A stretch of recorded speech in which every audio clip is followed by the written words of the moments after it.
everyone, Nick here with AbelCine. Today we're going to talk about the Red Gemini. Now the Gemini has been out for a little while, and Red hasn't added any new features specific to just this camera, but it occupies such a unique position in Red's lineup that we thought it would be great to highlight just how versatile of a camera this is. In a lot of ways, it's kind of Red's Goldilocks camera. Or put another way, for many productions, it's the camera that will fit just right. Let me show you what I mean. Let's talk first about this camera's imager. Now the Gemini has a 5K Super 35 size sensor with a number of unique features, but we're going to talk about the resolution first. 5K is a very important distinction for Red to make on this camera, as many of their newer camera bodies, like the Helium and the Monstro, use an 8K sensor.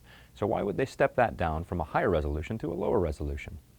Well, there's a number of different reasons, but one benefit that your production gets is the increased resolution uses, such as visual effects, cropping in post or reframing, stabilizing shots, but still being able to finish in 4K without any image quality loss. But at the same time, you don't have to pay the heavy card and storage premiums that 8K would involve. For example, if we were to shoot 5K Red Code RAW at roughly 5:1 compression ratio, you would spend about 400 gigabytes an hour on your card. If we were to shoot 8K at that same 5:1 compression ratio, it's going to cost us 915 gigabytes per hour on our cards, so it's more than double for that resolution.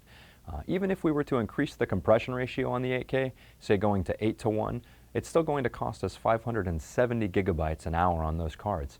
That's almost a 30% increase when it comes to the card space that we're using. And don't forget, you've got to multiply that out by all your storage drives for your backups and your backups of your backups as well. Even if we were to look outside of Red's ecosystem, ProRes 4444 codec at 4K is roughly going to be about 509 gigabytes per hour for that same type of recording. So actually, that 5K Red Code RAW is even saving you space when compared to that. Now, that's not to say that 5K isn't very useful either as its own sort of resolution. If we compare it directly to cameras that have a native 4K sensor, we can see that we actually get quite a bit of extra usable image. 4K is roughly 8.8 megapixels in size when compared to a still photo sensor. That 5K resolution equates out to about 13.8 megapixels in size. That's about 36% more image data that you're capturing. You can use that extra resolution for a lot of different things. Increased image fidelity, of course. You could downsample to 4K and get a slightly cleaner image. A little bit of repositioning or cropping in post if you need to, or even digital effects like simulating a zoom. Now, despite packing the camera's sensor with so much resolution, Red has managed to keep this imager down around the Super 35 image size. Technically, it's a little bit bigger, but roughly Super 35. This is significant for a number of reasons. For one, it means the camera is going to have the most broad range of lens compatibility, able to work with things like still photo lenses intended for full frame sensors, all the way down to crazy vintage lenses from the 60s. Now that brings us to arguably the most unique feature about the Gemini's sensor. It's 2 native sensitivity levels. Now, I'm cautious to say native ISO, because remember the ISO rating works a little bit differently in Red cameras.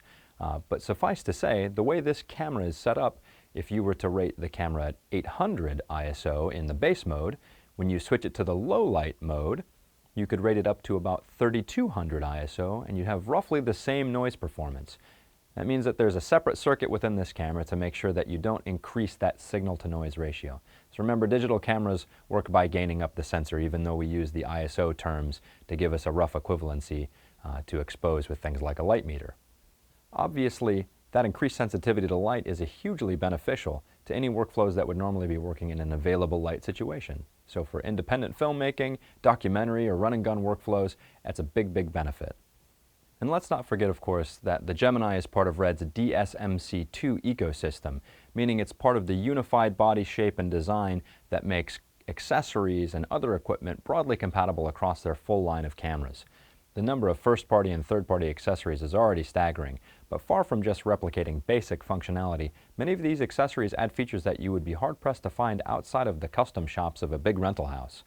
For example, Teradek's OMOD XLR2 module, which would replace this bass expander from Red, has XLR audio inputs with preamps, so you could pop your shotgun mics or wireless mics right in there and allow you to do in-camera audio properly the way you might do in a normal documentary-style workflow.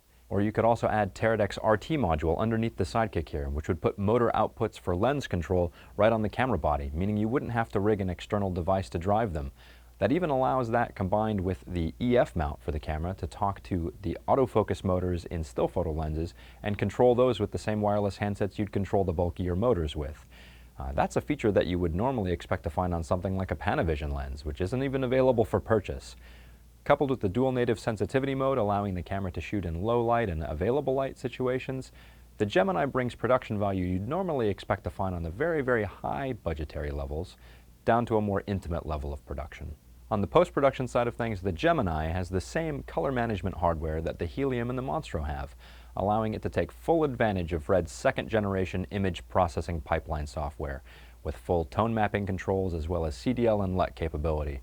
This expands the benefits of a color-managed workflow from large-scale crews to a smaller level of production, meaning that even independent filmmakers can benefit from the ability to make sure that what the director and the DP saw through the monitor on set is the same thing that the editor and the colorist start with in their suite. Lastly, it is important to talk about a camera's price. While specifically pricing is not the purview of these types of videos, it is important to think about it in the context of the rest of the cameras that are offered and the rest of the cameras that are offered specifically by Red. Really, the Gemini hits the sweet spot for a lot of the features that it offers in terms of what it costs. The price to performance ratio is very high. There are a number of camera models in Red's lineup that offer a bit more in terms of things like resolution or horsepower underneath for higher frame rates and those sort of features, but they're going to cost you an awful lot more compared to what you're getting for the Gemini.